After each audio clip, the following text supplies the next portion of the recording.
문제 이야기 좀 하겠습니다.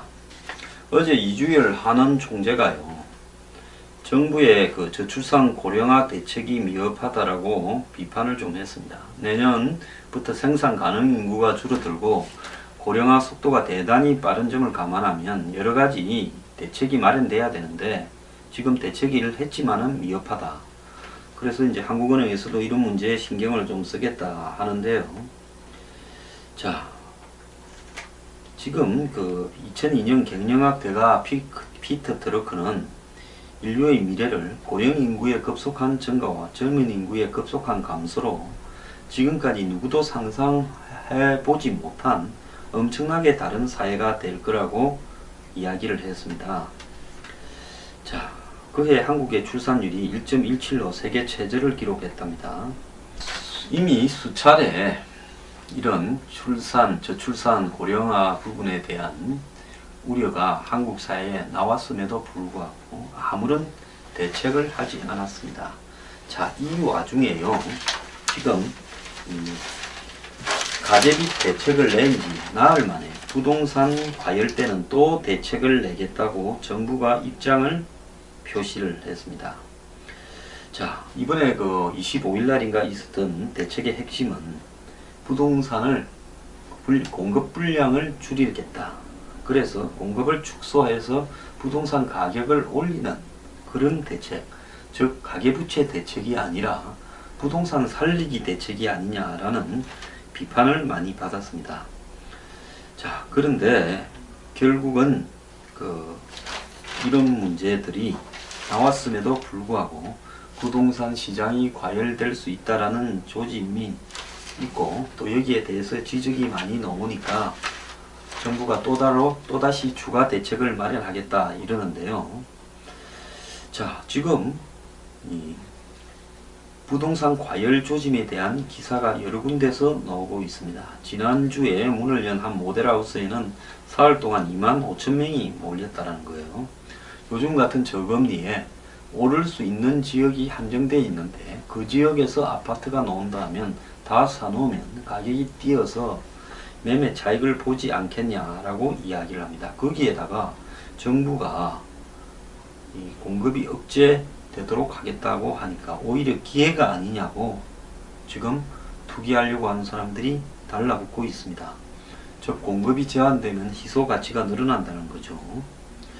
자, 그래서 과열되는 그런 행태를 보이니까 또 정부가 대책을 마련한다. 도대체 이 정부는요, 국민을 다수를 위해서 있는 정부입니까? 안 그러면 소수의 투기업자와 그 부동산 건설업자들을 위해서 있는 정부입니까? 자, 이 한편에는 또 엉뚱한 기사가 있습니다. 미분양이요, 32개월 만에 최저라는 겁니다. 이대로 가면 공급 과잉이 온다라는 그런 기사가 또 나오고 있습니다. 제가 앞에서 고령화와 저출산이 세계적이라서 한국 사회가 붕괴될 수 있다라는 지적이 나온다고 했고, 오죽하면 한국은행 총재가 나서서 대책이 미흡하다 하는데, 사람이 줄어드는데 노인들은 곧 죽을 거고, 그런데 어떻게 아파트가 이 과열이 될 수 있습니까? 정말로 좀 정신 나간 나라 아닙니까? 전국적으로는 다 미분양인데 일부 지역만 이렇게 투기붐을 이렇게 나타나고 있는 겁니다. 자, 지난달까지 주택 인허가 물량이 지난해보다 8.8% 증가하고 분양 물량도 예상보다 감소폭이 적은 것으로 나타났습니다. 그래서 공급 과잉이 될 수 있다 하는 것이 지금 국토부의 입장입니다. 그래서 이 국토부에서는 2, 3년 뒤에는 공급 과잉이 심해져 집값이 떨어지고 미분양이 늘어나는 등 파급 효과가 나타날 것이다. 미분양이 많아지거나 수요가 부족한 것은 공급을 줄일 필요가 있다. 이렇게 이야기를 또 한편으로 하고 있습니다. 자, 그런데 지금 한번 보십시오. 미분양이 우려돼서 공급 물량을 줄이는 걸로 나왔는데요. 자, 딱 깨고 이야기합시다. 수도권 일부를 제외한 전국에는 지금 과잉 분양이 되고 있습니다. 미분양이 매우 많이 늘어날 겁니다. 수도권 일부에서는 투기 수요가 나타나서 한마디로 저금리에 그리고 잠겨 있는 돈이 워낙 지금 많기 때문에 투자되지 않고 있는 그런 돈들이 이런 지역의 아파트 가격은 내려가지 않을까라고 보고 버블 세븐 같은 수도권 한마디로 명품 프리미엄 지구에는 투기가 과열하고 있습니다. 그러면 그런 지역에는 이 가수요가 붙어서 이 물량 부족이고 그리고 전국적으로는 과잉이면 정부가 공급 물량을 줄이겠다고 하면 지방을 줄인다 이렇게 이해를 갖다가 하면 될 것 같은데요. 자, 지금 이런 정부의 이런 8.15 가계부채 대책을 두고 집값 상승을 대려 부추기는 불쏘시개가 될 거다라는 우려도 있고 입주 거부가 2012년에 있었는데 이런 사태의 재발을 막는 완충제 역할을 할 거다. 이런 부분이 지금 두기 붙고 있습니다. 근데 여기서 이제 최종적으로 하나 이야기를 좀 해야 될 부분은요. 이 정부 들어서서 이명박 정부부터도 마찬가지입니다. 노무현 정권도 마찬가지입니다. 최근의 정권들은 항상 부동산을 갖다가 기본적으로 띄워서 그 속에서 경제의 견인차 역할을 하기를 기대해 왔습니다. 자, 그런데 과거와 같이 건설업이 과연 일자리를 많이 창출하는가 이런 어떤 질문에서는요, 그러지 못하는 측면이 굉장히 늘어나고 있습니다. 건설업의 토건 이런 부분에서 기계나 중장비가 많이 도입되고요. 또 현장의 일당 노동자들도 지금 이 조선족이나 외국인 노동자들이 많이 투입되고 있습니다. 그래서 건설업을 띄우게 되면 모든 어떤 분야에 파급 효과가 미쳐서 거기에 인테리어 업자들부터 시작해서 복덕방 업자들까지 다양한 사람들이 다 이렇게 수요가 일자리가 늘어난다라고 지금 주장하면서 건설업을 띄우는 그런 역할들을 이 정부가 처음부터 끝까지 시종일관 해왔습니다. 초이노믹스의 핵심도 결국은 딴 거 있습니까? 지금 창조경제, 문화융성이 경제에 무슨 영향을 미치고 있다 내용이 있습니까? K-팝이 한국 경제를 먹여 살립니까?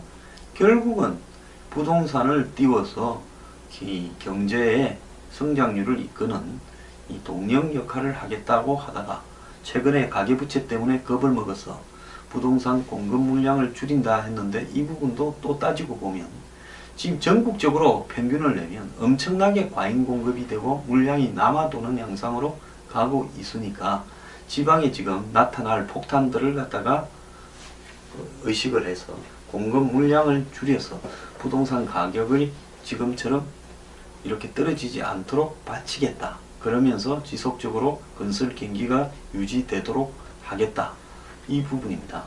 그러면 공급 물량을 줄이면 건설회사 일부는 좀 고통스럽겠지만 전체적으로 건설업에 있어서는 재미가 좀 있겠죠. 그런데 한번 생각을 해봅시다. 지금 부동산이 과열이라고 하는 부분이 지속될 수 있는 것인가? 자, 사람들이 투자를 할 때는 우리가 한국에 보면 코스피나 코스닥에 많은 주식들이 있지만 대부분의 주식은 무시하고 몇몇 주식들에만 화제주에만 집중을 합니다. 그러면 그것이 결국은 전체 주식 가격을 올리고 내리는 걸로 이렇게 보여줘서 주식시장이 화랑이다 불황이다 이렇게 보이게 합니다. 어떤 주식은 가격이 맨날 똑같은 주식들이 엄청 많습니다. 과연 지금 한국의 부동산이 저런 식으로 유지될 수 있는 조건들이 갖춰져 있는 것인가? 저는 숨어있는 돈 많은 사람의 돈이 수백조가 될 거라고 보고 있습니다. 심지어 부동자금이 800조다 이런 식으로 이야기를 하는 사람들도 많이 있습니다. 근데 최근에는 시중에 5월 말에 이제 부동자금이 959조고 올해 1000조를 돌파할 거다라고 이야기를 하고 있습니다. 지금 한국은행은 2014년부터 기준금리를 5차례나 인하해서 1.25%까지 내려갔습니다. 자, 금리가 이렇게 계속 내렸지만은 2014년 하반기부터 경제가 살아났습니까? 죽었습니까? 솔직히 말하면 경제는 더 침체하고 부작용만 낳고 있습니다. 경제 성장률이 2%대로 추락하고 가계부채는 1200조가 훨씬 넘었습니다. 자, 그리고 우리나라의 돈들이 1000조가 넘는 부동자금의 함정에 빠져 있습니다. 자, 경제가 이렇게 어려우니까 어디 마땅히 투자할 데가 없습니다. 유동성의 함정에 걸려서 돈이 돌지 않고 1000조가 지금 대기를 하고 있다는 겁니다. 설상가상으로 여기에 자, 지금 미국이 금리를 갖다가 인상을 하겠다 이렇게 이야기를 하고 있습니다. 사실 미국에서는 현재 경제가 낙관론이냐 비관론이냐 굉장히 엇갈리는 이야기를 하고 있고요. 경제가 회복되고 있는 거냐 아니냐에 대해서도 의견이 완전히 다른데, 연준은 연방준비은행은 금리 인상을 예고하고 있는데 그 금리 인상을 하는 이유가 뭔 줄 아십니까? 양적 완화 이후로 자산 가격에 거품이 생겼다라는 겁니다. 미국이 2008년 금융위기 이후에 엄청난 한국 돈으로 하자면 수천조의 돈을 풀었습니다. 이렇게 돈을 갖다가 풀다 보니까 7년 동안 거의 제로금리에 가까운 낮은 금리에 그 다음에 엄청난 돈이 시중에 공급되다 보니까 그 돈들이 다 어디로 갔겠습니까? 자산 가격의 버블, 즉 미국의 지금 이 주식시장에 엄청나게 많은 한마디로 거품을 갖다가 불러일으켰고, 또 그것이 결국은 언젠가는 터져버릴 수 있다는, 모든 거품은 언젠가는 터집니다. 그래서 10년 전에 미국의 부동산 버블로 서브프라임 위기가 생긴 부분도 결국은 당시에 2000년대부터 미국에 공급된 이 벤처 버블 이어서 수많은 돈들이 그런 부동산 버블을 가져와 가지고 터져버린 거 아니겠습니까? 그래서 미국에서는 연방준비은행이 경기가 좋아서 금리를 올리려고 하는 게 아니라 금리를 올려야 시중에 불려있는 돈들이 다시 은행으로 좀 들어오고, 그러면서 시중에 깔려있는 돈의 양이 줄어들어서 부동산 가격이나 무슨 미국의 정권 가격들이 다운을 이렇게 좀 되어서 이것이 폭탄이 터져버릴 수 있는 것을 막으려고 그렇게 한다는 겁니다. 근데 미국의 딜레마는 이런 어떤 투자 대상인 부분에서는 뭐 정권이라든지 또 일부 미국의 목이 좋은 지역의 부동산 가격은 올라가고 있지만은 실물 경제, 제조업이나 이런 부분에 돈이 투자되어서 그런 부분에 있어서 이 저금리 효과는 안 나타나고 있다는 거예요. 자, 돈을 갖다 거의 무이자로 빌려주면 그 돈을 가지고 열심히 제조 활동을 하고 사업을 해서 고용을 할 수 있는 쪽으로 가고 투자가 돼야 되는데, 그런 돈으로는 가지 않고 한마디로 투기하는 이런 어떤 분야에만 돈들이 몰려가고 있다고 하는 겁니다.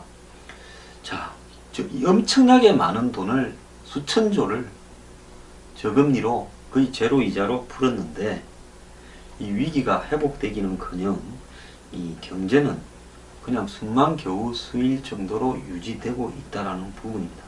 그렇기 때문에 미국의 연준은요, 이렇게 저금리로 돈을 수천조 풀어봤자 이것이 경제를 살리는 거냐, 안 그러면 그 깔린 돈이 단기적으로 이익을 낳을 수 있는 분야, 즉 미국의 이 주식시장이나 정권시장에 풀려가지고 거품으로 한번 터져버릴 거냐, 이런 부분에 있어서 지금 자신이 없는 겁니다. 그러니까 실물 경제를 살리는 쪽으로는 거의 안 가고 있다는 것은 확실하고, 그 다음에 이 자산 분야에 거품을 갖고 오고 있다는 것은 그것도 확실하기 때문에 이 긍정적인 부분보다는 부정적인 걸로 이렇게 저금리로 돈을 엄청나게 푸는 게 이바지하고 있으니까 이거 나중에 큰일 나겠다, 미국 주식시장이 대공황 때처럼 한번 붕괴할 수도 있겠다 싶어서 지금 돈을 회수를 하려고 하는 것이 이번에 금리 인상의 배경입니다. 그런데 지금 미국의 연준에서 이 금리를 올리겠다 하니까 한국 같은 이런 주식시장에 들어와 있던 외국 자본들이 이제는 빠져나가려고 하지 않겠습니까? 그러면 어떻게 됩니까? 자신들이 이 주식을 팔아서 한국 돈을 가지고 그걸 달러로 바꾸지 않겠습니까? 그렇게 되지 않겠습니까? 그러면 다 달러 수요가 많아지고 그렇게 되니까 어떻게 되겠습니까? 신흥국 통화가 평가절하가 되고 그리고 이 한국의 주식시장도 흔들릴 수 있는 그런 상황이 올 수 있습니다. 여기서 이제 한국은행은 어떻게 해야 되냐? 기준금리 1.25까지 낮췄는데 미국이 금리를 올리게 되면 한국도 따라서 금리를 좀 올려야 되는데 지금 올릴 형편은 안 되지 않습니까? 지금 한국이 금리를 따라서 올리게 되면 가계부채에 물려있는 사람들 중에 터져버릴 사람들이 너무 많지 않겠습니까?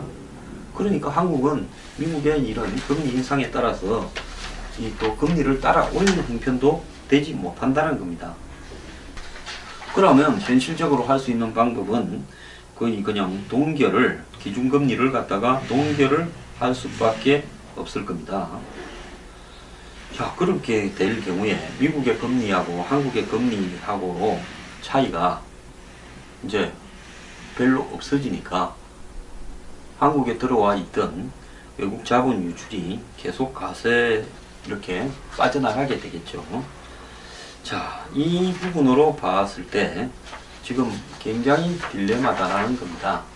자, 그런데 미국이 지금 말은 안 하지만은 이렇게 이 거품 논란이 있는 미국 정시 때문에 금리 인상을 갖다가 하게 된다는 부분은 아마 앞으로 추가적인 금리 인상을 계속 가져올 가능성도 있다고 보고 있습니다.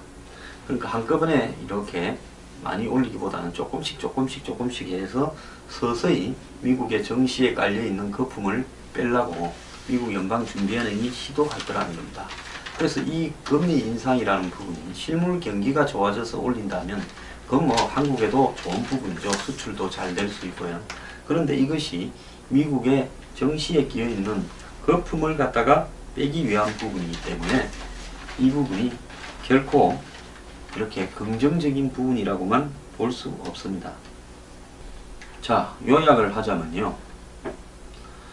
지금 저출산 고령화가 심화되고 있는데 전국의 부동산은 과잉 분양이 되어서 미분양이 속출하고 있는데 몇 군데 이 수도권의 버블 7 같은 지역에만 지금 불티나게 1000조가 넘는 부동자금이 몰려가고 있습니다. 그런데 이런 어떤 부동산 과열은 결국은 언젠가는 한마디로 이렇게 끝이 나게 되겠죠.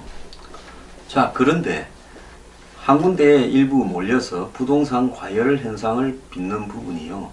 결국은 지 돈도 있겠지만은 대다수는 저금리를 이용한 한마디로 대출에 의존한 부동산 투기 거품을 갖다가 일으킬 겁니다.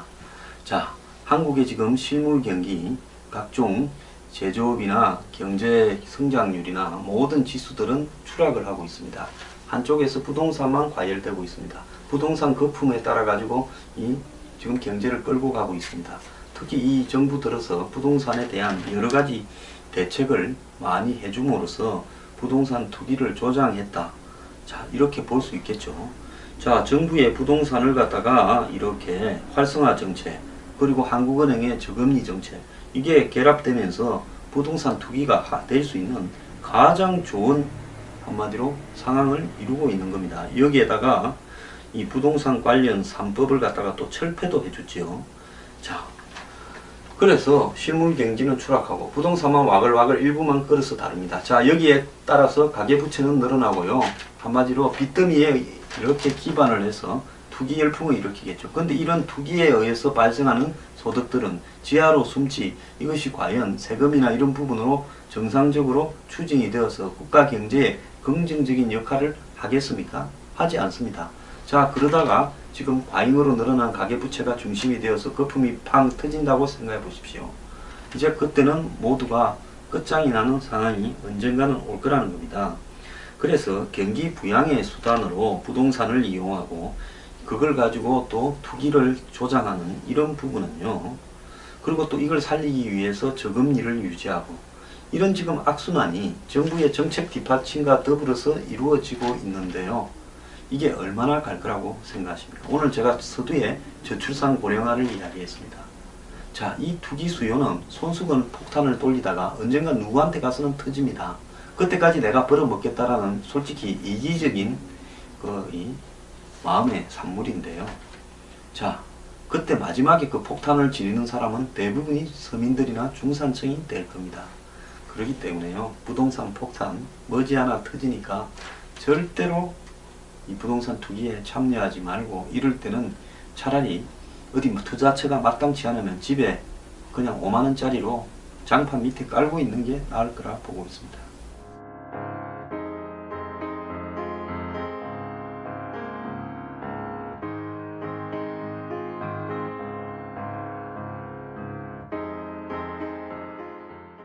보니까 어디 마땅히 투자할 데가 없습니다. 유동성의 함정에 걸려서 돈이 돌지 않고 천조가 지금 대기를 하고 있다는 겁니다.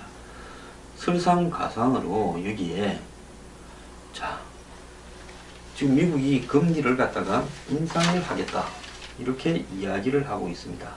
사실 미국에서는 현재 경제가 낙관론이냐 비관론이냐 굉장히 엇갈리는 이야기를 하고 있고요. 경제가 회복되고 있는 거냐 아니냐에 대해서도 의견이 완전히 다른데, 연준은 연방준비은행은 금리 인상을 예고하고 있는데, 그 금리 인상을 하는 이유가 뭔 줄 아십니까? 양적 완화 이후로 자산 가격에 거품이 생겼다라는 겁니다. 미국이 2008년 금융위기 이후에 엄청난, 한국 돈으로 하자면 수천조의 돈을 풀었습니다. 이렇게 돈을 갖다가 풀다 보니까 7년 동안 거의 제로금리에 가까운 낮은 금리에 그 다음에 엄청난 돈이 시중에 공급되다 보니까 그 돈들이 다 어디로 갔겠습니까? 자산 가격의 버블, 즉 미국의 지금 이 주식시장에 엄청나게 많은, 한마디로 거품을 갖다가 불러일으켰고, 또 그것이 결국은 언젠가는 터져버릴 수 있다는, 모든 거품은 언젠가는 터집니다. 그래서 10년 전에 미국의 부동산 버블로 서브프라임 위기가 생긴 부분도 결국은 당시에 2000년대부터 미국에 공급된 이 벤처 버블 이어서 수많은 돈들이 그런 부동산 버블을 가져와 가지고 터져버린 거 아니겠습니까? 그래서 미국에서는 연방준비은행이 경기가 좋아서 금리를 올리려고 하는 게 아니라, 금리를 올려야 시중에 불려있는 돈들이 다시 은행으로 좀 들어오고, 그러면서 이 시중에 깔려있는 돈의 양이 줄어들어서 부동산 가격이나 무슨 미국의 정권 가격들이 다운을 이렇게 좀 돼서 이것이 폭탄이 터져버릴 수 있는 것을 막으려고 그렇게 한다는 겁니다. 근데 미국의 딜레마는 이런 어떤 이 투자 대상인 부분에서는 뭐 정권이라든지 이 또 일부 미국의 이 목이 좋은 지역의 부동산 가격은 올라가고 있지만은 실물 경제, 제조업이나 이런 부분에 돈이 투자되어서 그런 부분에 있어서 이 저금리 효과는 안 나타나고 있다는 거예요. 자, 돈을 갖다 거의 무이자로 빌려주면 그 돈을 가지고 열심히 제조 활동을 하고 사업을 해서 고용을 할 수 있는 쪽으로 가고 투자가 돼야 되는데, 그런 돈으로는 가지 않고 한마디로 투기하는 이런 어떤 분야에만 돈들이 몰려가고 있다고 하는 겁니다. 자, 엄청나게 많은 돈을, 수천조를 저금리로 거의 제로 이자로 풀었는데, 이 위기가 회복되기는커녕 이 경제는 그냥 숨만 겨우 스일 정도로 유지되고 있다라는 부분입니다. 그렇기 때문에 미국의 연준은요, 이렇게 저금리로 돈을 수천조 풀어봤자 이것이 경제를 살리는 거냐, 안 그러면 그 깔린 돈이 단기적으로 이익을 낳을 수 있는 분야, 즉 미국의 이 주식시장이나 정권시장에 풀려가지고 거품으로 한번 터져버릴 거냐, 이런 부분에 있어서 지금 자신이 없는 겁니다. 그러니까 실물 경제를 살리는 쪽으로는 거의 안 가고 있다는 것은 확실하고, 그 다음에 이 자산 분야에 거품을 갖고 오고 있다는 것은 그것도 확실하기 때문에 이 긍정적인 부분보다는 부정적인 걸로 이렇게 저금리로 돈을 엄청나게 푸는 게 이바지하고 있으니까 이거 나중에 큰일 나겠다. 미국 주식시장이 대공황 때처럼 한번 붕괴할 수도 있겠다 싶어서 지금 돈을 회수를 하려고 하는 것이 이번에 금리 인상의 배경입니다. 그런데 지금 미국의 연준에서 이 금리를 올리겠다 하니까 한국 같은 이런 주식시장에 들어와 있던 외국 자본들이 이제는 빠져나가려고 하지 않겠습니까? 그러면 어떻게 됩니까? 자신들이 이 주식을 팔아서 한국 돈을 가지고 그걸로 달러로 바꾸지 않겠습니까? 그렇게 되지 않겠습니까? 그러면 다 달러 수요가 많아지고 그렇게 되니까 어떻게 되겠습니까? 신흥국 통화가 평가절하가 되고 그렇고 이 한국의 주식시장도 흔들릴 수 있는 그런 상황이 올 수 있습니다.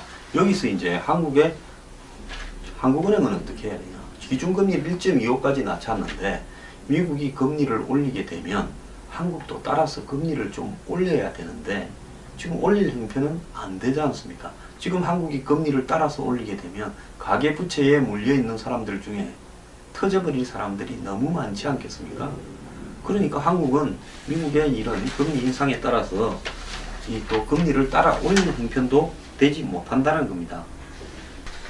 그러면 현실적으로 할 수 있는 방법은 거의 그냥 동결을 기준금리를 갖다가 동결을 할 수밖에 없을 겁니다.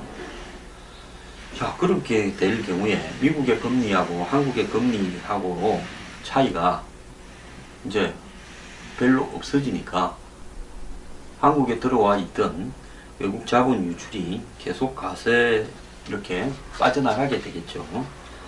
자, 이 부분으로 봤을 때 지금 굉장히 딜레마다라는 겁니다.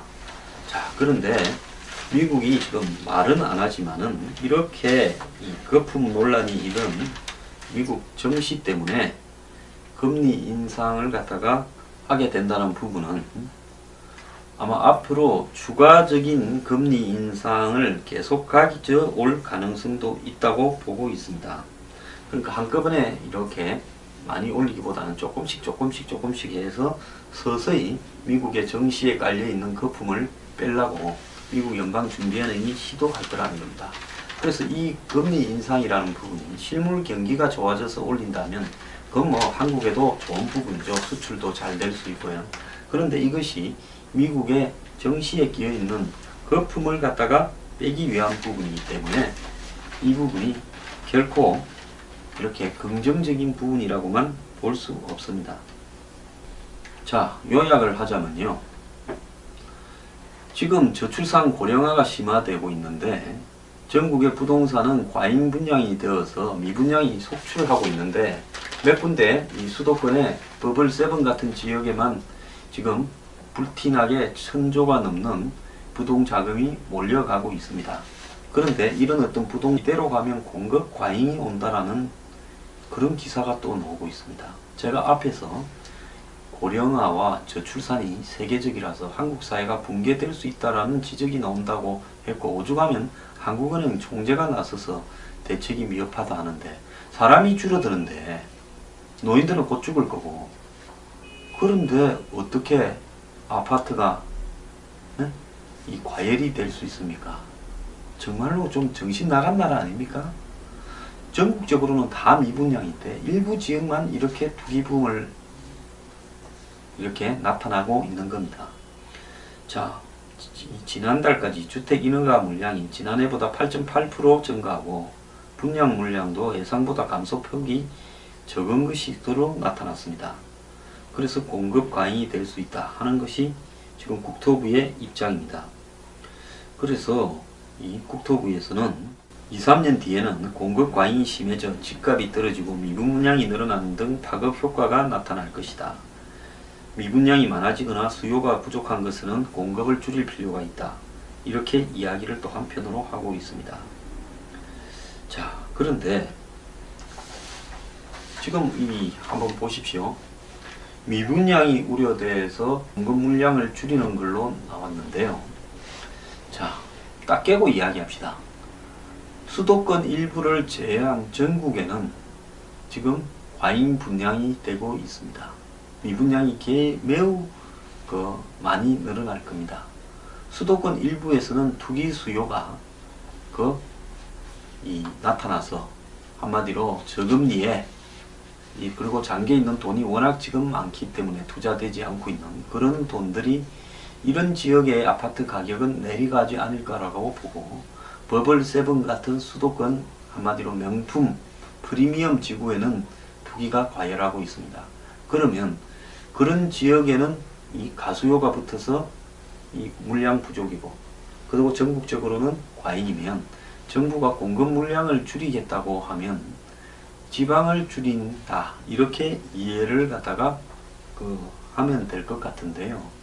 자, 지금 이런 정부의 이런 8.15 가계부채 대책을 두고 집값 상승을 대려 부추기는 불쏘시개가 될 거다라는 우려도 있고 입주 거부가 2012년에 있었는데 이런 사태의 재발을 막는 완충제 역할을 할 거다. 이런 부분이 지금 두기 붙고 있습니다. 근데 여기서 이제 최종적으로 하나 이야기를 좀 해야 될 부분은요. 이 정부 들어서서 이명박 정부부터도 마찬가지입니다. 노무현 정권도 마찬가지입니다. 최근의 정권들은 항상 부동산을 갖다가 기본적으로 띄워서 그 속에서 경제의 견인차 역할을 하기를 기대해 왔습니다. 자, 그런데 과거와 같이 건설업이 과연 일자리를 많이 창출하는가 이런 어떤 질문에서는요, 그러지 못한 측면이 굉장히 늘어나고 있습니다. 건설업의 토건 이런 부분에서 기계나 중장비가 많이 도입되고요. 또 현장의 일당 노동자들도 지금 이 조선족이나 외국인 노동자들이 많이 투입되고 있습니다. 그래서 건설업을 띄우게 되면 모든 어떤 분야에 파급 효과가 미쳐서 거기에 인테리어 업자들부터 시작해서 복덕방 업자들까지 다양한 사람들이 다 이렇게 수요가 일자리가 늘어난다라고 지금 주장하면서 건설업을 띄우는 그런 역할들을 이 정부가 처음부터 끝까지 시종일관 해왔습니다. 초이노믹스의 핵심도 결국은 딴 거 있습니까? 지금 창조경제, 문화융성이 경제에 무슨 영향을 미치고 있다 내용이 있습니까? K-팝이 한국 경제를 먹여 살립니까? 결국은 부동산을 띄워서 경제의 성장률을 이끄는 이 동력 역할을 하겠다고 하다가 최근에 가계부채 때문에 겁을 먹어서 부동산 공급 물량을 줄인다 했는데 이 부분도 또 따지고 보면 지금 전국적으로 평균을 내면 엄청나게 과잉 공급이 되고 물량이 남아도는 양상으로 가고 있으니까 지방에 지금 나타날 폭탄들을 갖다가 의식을 해서 공급 물량을 줄여서 부동산 가격을 지금처럼 이렇게 떨어지지 않도록 바치겠다. 그러면서 지속적으로 건설 경기가 유지되도록 하겠다. 이 부분입니다. 그러면 공급 물량을 줄이면 건설회사 일부는 좀 고통스럽겠지만 전체적으로 건설업에 있어서는 재미가 좀 있겠죠. 그런데 한번 생각을 해봅시다. 지금 부동산이 과열이라고 하는 부분이 지속될 수 있는 것인가? 자, 사람들이 투자를 할 때는 우리가 한국에 보면 코스피나 코스닥에 많은 주식들이 있지만 대부분의 주식은 무시하고 몇몇 주식들에만 화제주에만 집중을 합니다.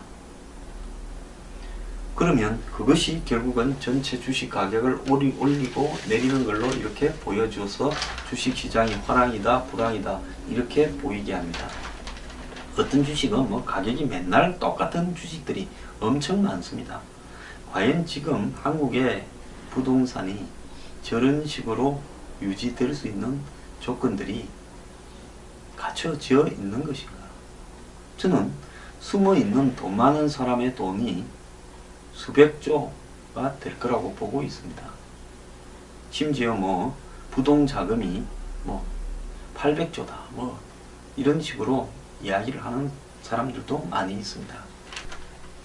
근데 최근에는 시중에 5월 말에 이제 부동자금이 959조고 올해 1000조를 돌파할 거다라고 이야기를 하고 있습니다. 지금 한국은행은 2014년부터 기준금리를 5차례나 인하해서 1.25%까지 내려갔습니다. 자, 금리가 이렇게 계속 내렸지만은 2014년 하반기부터 경제가 살아났습니까? 죽었습니까?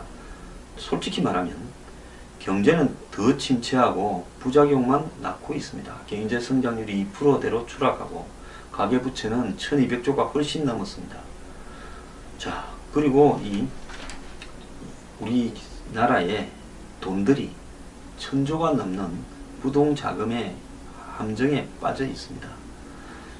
자, 경제가 이렇게 어려워.